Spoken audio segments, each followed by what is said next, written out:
Hey folks, Dave Aschenbrenner, and we are out in my noisy shop today because the air is running and I also have a fan on me. It's end of August, beginning of September here, which is a pretty warm time for us. But I just got back from my road trip up to Wisconsin to find the Lost Recumbent, and while we came back empty-handed, I've got some very interesting stories and anecdotes for you. But I thought I'd go through, because I've got some wheels to lace up here for those shipments, and I thought I'd share with you some wheel lacing techniques that I've learned along the way. Nothing like lacing a whole bunch of wheels to kind of get you back into it again. So don't go away. We're gonna set the camera up and I'm gonna try to explain my way through this, and enjoy the video. We may do a little bit of chatting in the background about the trip.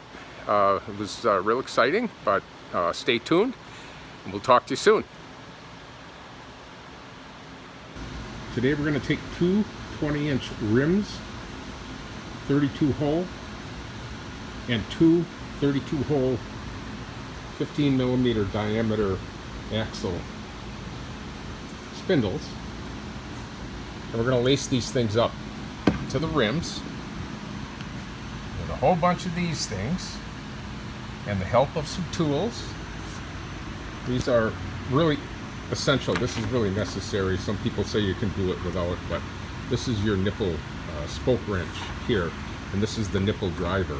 Really handy. I've got a couple different size nipple wrenches here, but here's something that I never hear of anybody using. I use this all the time in my shop. That is a piece of beeswax, and a lot of people will lubricate their spokes with oil, or they actually make a spoke oil lubricant that you put on. I've used it over the years on my motorcycle rims. However, this is nice because when you apply this to the spokes and you only give it one or two threads as you start lacing your wheel, this beeswax is a little bit sticky, and it helps that while you're jostling the wheel around, it helps that the nipple doesn't fall off and you start losing which spokes went into which holes. So I thought we'd just do that real quick. Here's some of the progress I made so far, and we're just going to get into these other rims here, and if I have time I will verse you on truing them up. We'll actually put them on a truing stand just to see how true they are. So we're going to get into that next. Okay, we've got our tools lined up, and one thing I failed to mention earlier is this is pretty handy, and I made two of these up. These are nearly spokes. They can be any length, and I took a piece of cut off wire insulation that was considerably smaller than the diameter of the spoke, and I put a little dab of super glue on it, and I threaded it on all but about 4 or 5 threads, and I made two of these up, and that is to feed the nipple through the hole. Now, I've done it without that. My fingers get a little sore, but the reason why we have those is you can see on these double rims there's a little space in between them, and you don't want to drop that down between, I don't know if you can see it, where the rivet is, and then there's the hole up on top here. You don't want to drop it in that space in between there, because chances of getting that out of there are pretty much zero, and they're brass plated with nickel or chrome, and you wouldn't be able to have the help of a magnet there. So just a word of caution. These in particular don't have enough space in between both rim walls that we would have that problem on here, but just be cognizant if you do have a rim that's a little deeper. I've had them before, and I've never had the pleasure of dropping one down there, but I can just imagine how hard that would be to get it out. No further ado. Okay, these are 32 hole rims, as I mentioned earlier. 32 hole in the hub and in the rim, and I just marked for reference. It's always a good idea. Mark the valve stem where the valve stem is. That gives you a starting point on it. But anyway, I thought I'd point that out. And we are ready to start lacing. We will start by counting 32 spokes. So we'll get a stack of spokes out. Now, I advocate getting, these are DT Swiss spokes, Champion Series, and they're stainless steel, and they are not double butted, which means they're thicker. At the neck here, and most of the time at the base here. The spoke is a little bit thinner, but for what we're doing, we don't need that. So we're just going to count out 32. Right. This just helps us keep track of where we are. Now, the second thing we want to do, I mentioned this earlier,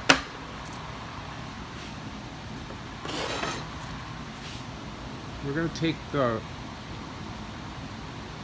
beeswax. We're just going to rake 2 or 4 at a time, whatever you grab in your fingertips. You're just going to pull those across this and get a little, you just want to get a little in the threads. And as I mentioned, that's to keep the nipple from falling off when it's vibrating around. So let's throw them in a stack.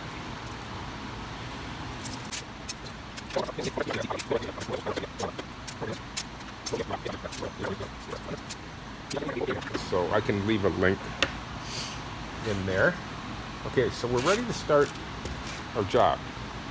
And it starts out real simple, but you have to do it in a certain sequence. That's what makes everything turn out properly. So we're going to start with the hub.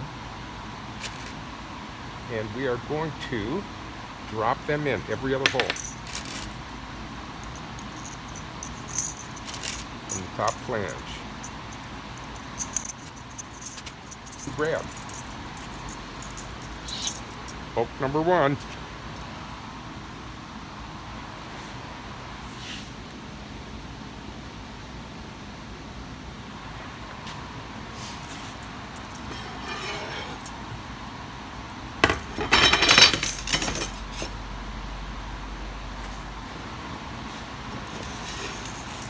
And we are, see where I marked my valve stem right here. We're going to install our first nipple. Just screw it on maybe 3 threads or so. And now we're going to count every 3 holes in between. Now it doesn't matter, this is a 32 hole. If you've got a 36 hole, you're going to end up the same way. You're going to take 3 holes in the center, 1, 2, 3, and your fourth one, we're going to screw that nipple on, and we're just going to go around the wheel. And we're going to do that. You should end up with 3 blank holes.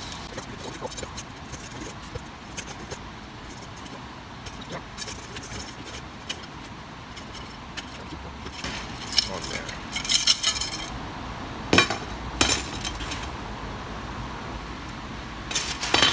This is an important one. You'll see the holes are offset in the flange. We want to pick the one that's just to the left of this. Right here, if you look straight down, the hole will be in between these 2 on the other side. So you want to do that, pick that.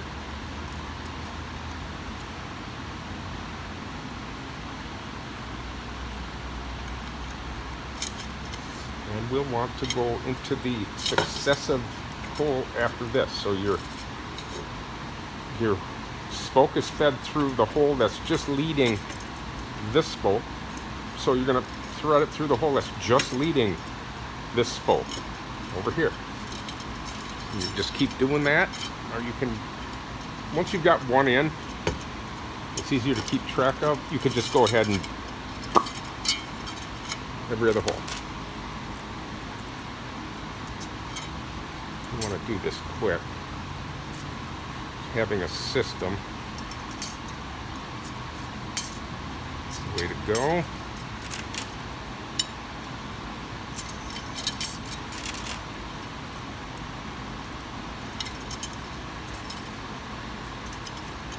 And there we go. Okay, so we're going to follow suit with this one. Alright. Sorry. Okay, so this one went over there. This one goes over here. And so on. So you'll follow the next hole over. To the left.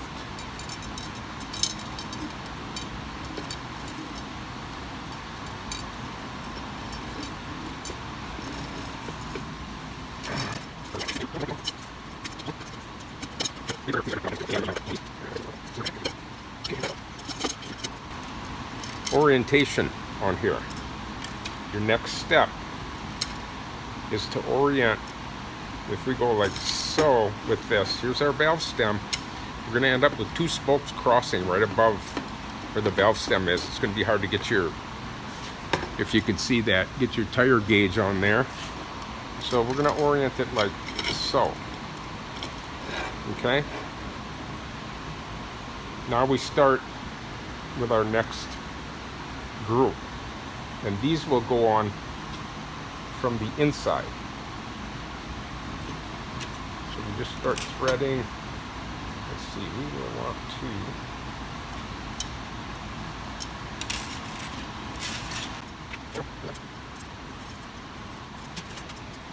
got to put on our little thinking caps here.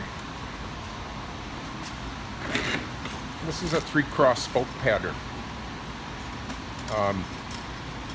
There's a lot of nice videos out there that tell you how to find the length of the spoke on here, but you count every place this crosses, 1, 2, 3 on here,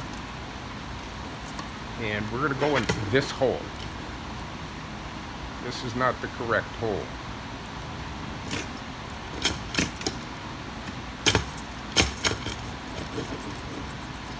This is the correct hole. Let me give you a little hint why that works that way. We can spin the wheel around and put the other side in first and find the first hole.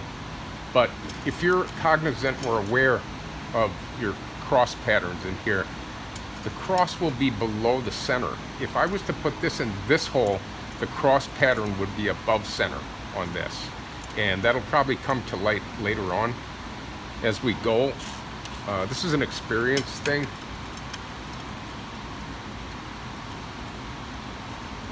You always want that cross pattern closer to the hub on these. Now, I mentioned these little tools before. This is where your fingers can get sore from trying to drive these in like this. This is where these come in. Just thread this on to here. And that makes it easier to thread that through. Okay, so we got this spoke oriented. We do the same thing here. We just take the next spoke up. We cross, we cross, we cross under. The third one crosses under. We're going to make our dumb mistake here we made on the first one. I forgot. We're going to go back and correct him once we get this in.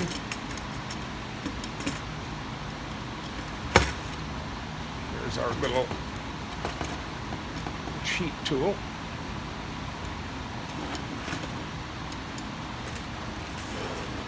Pull this out, cross him under.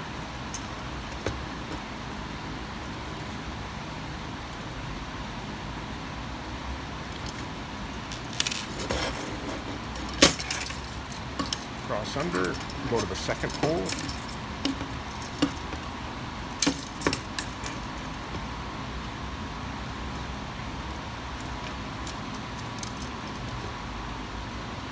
Line that up.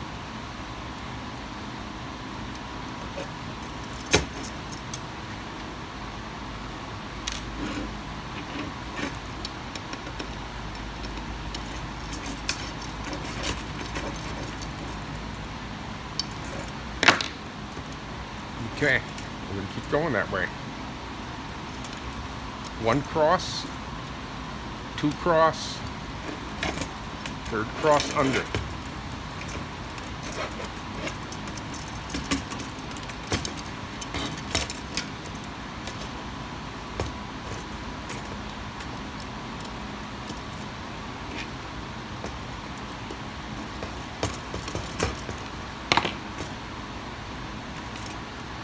2 under.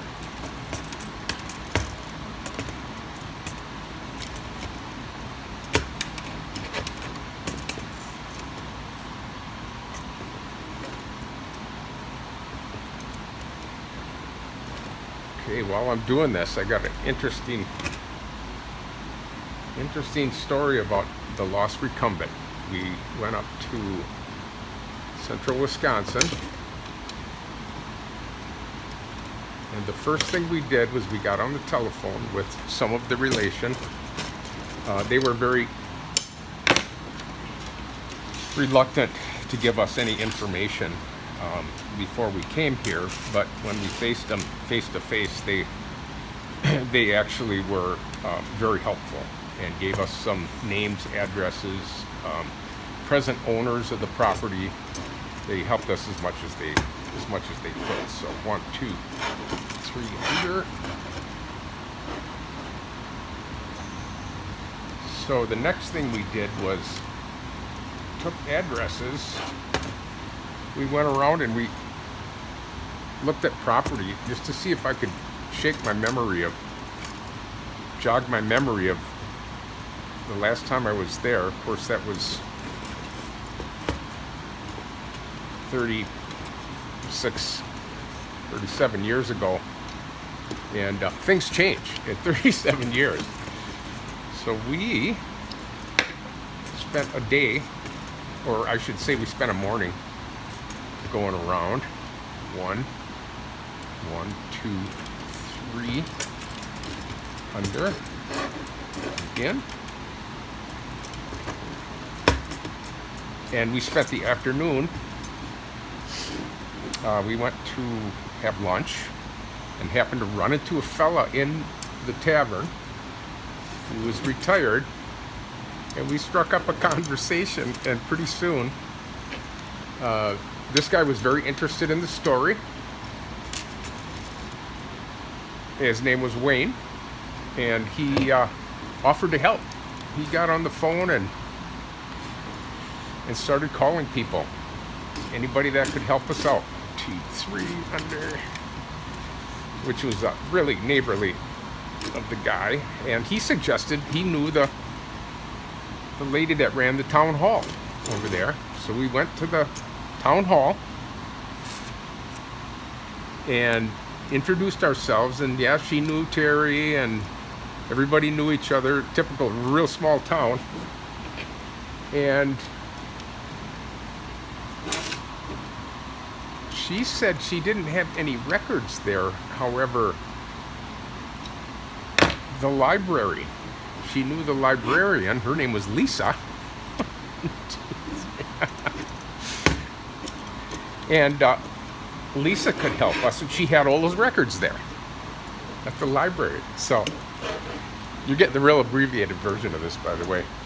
So we go to the library, small library, and they had a records department upstairs. And it just happened that one of the area citizens there had collected information on their own, not affiliated with the town or county, and they had a scrapbook with newspaper articles with everybody there that was anybody, I should say. There were people that went on to a teaching career, and there were people that had an athletic career after that, and they had newspaper clippings of that. And we had a very interesting, one of the family members, we were looking for 4 different names, and one of the family members was a banker who embezzled money and done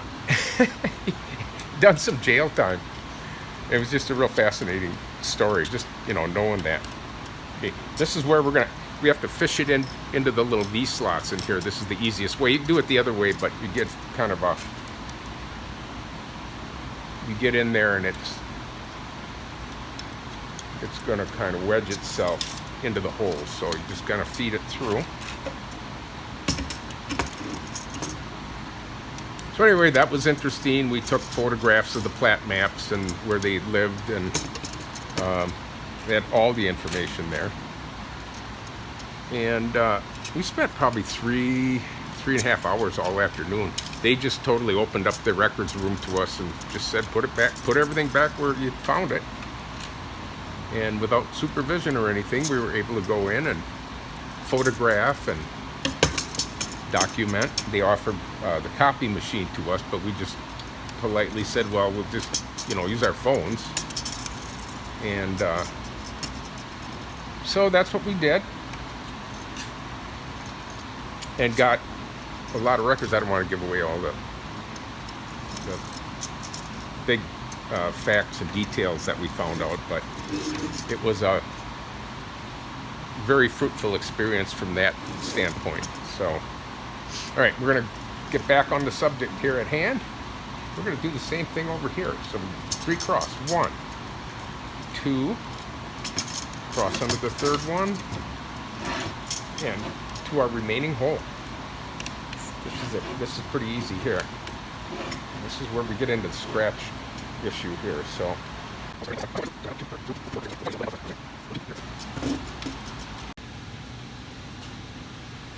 okay, onto the stand.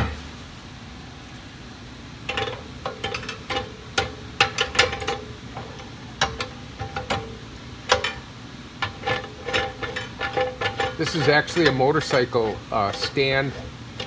Anything will work. If you have a skewer, you can put this on your bicycle, and you can run maybe a paint stick or something to your wheel.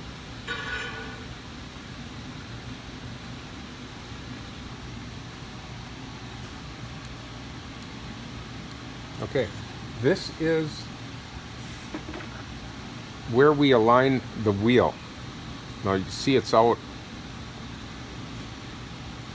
maybe almost 1/4 of an inch. So we're going to try to take care of that first using this Park that I mentioned. I love these tools because they're not for one-time use. They're okay. So as this pulls away, many of you may already know this. As this pulls away,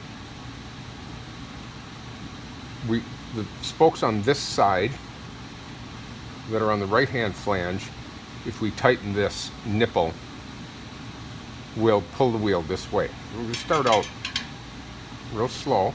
Okay, we're going this way on it. I'm going to give that a 1/4 turn. Right flange, and this is where it starts. We'll right up here, and we'll go up towards the spokes. We're going to go this way. The other one is right hand, so this is go. Let's watch it. See it go way there. Okay, another one.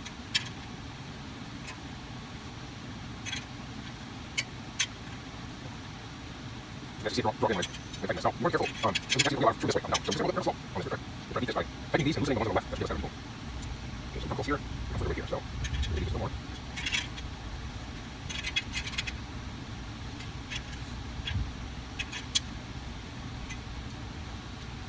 Right there.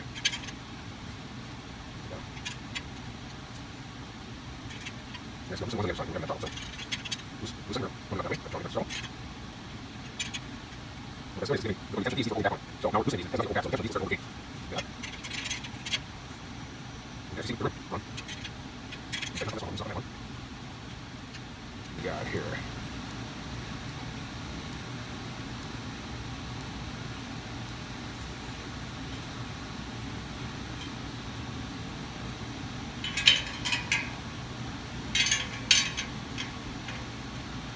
Loosen this guy,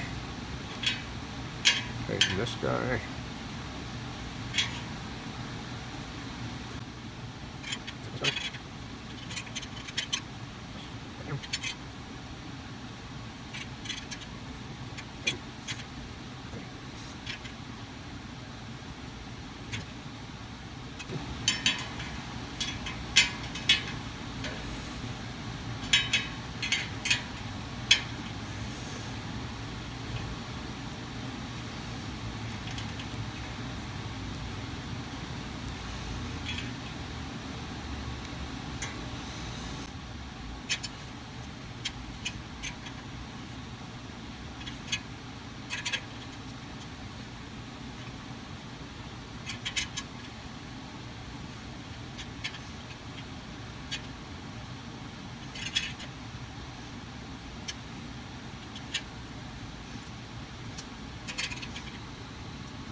very, very close.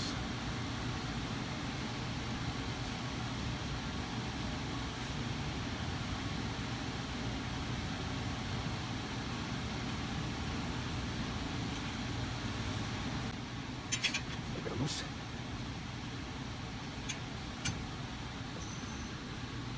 Okay, a little bit of a bump. Right there. I'll make it loosen. Up.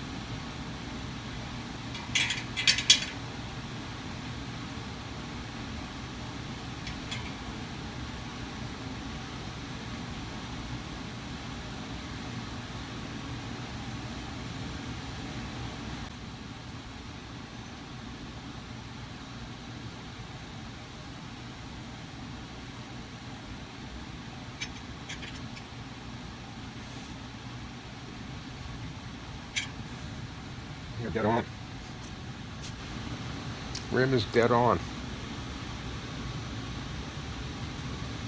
So that pretty much takes care of him.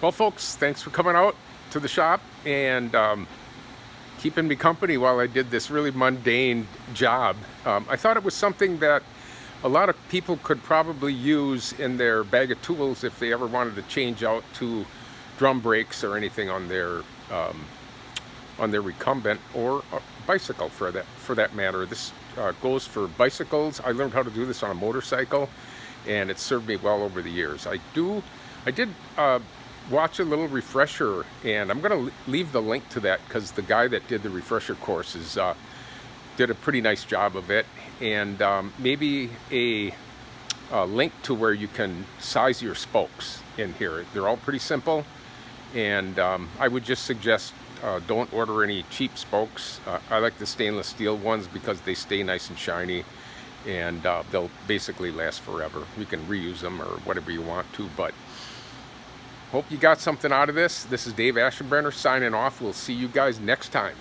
Thanks for stopping by.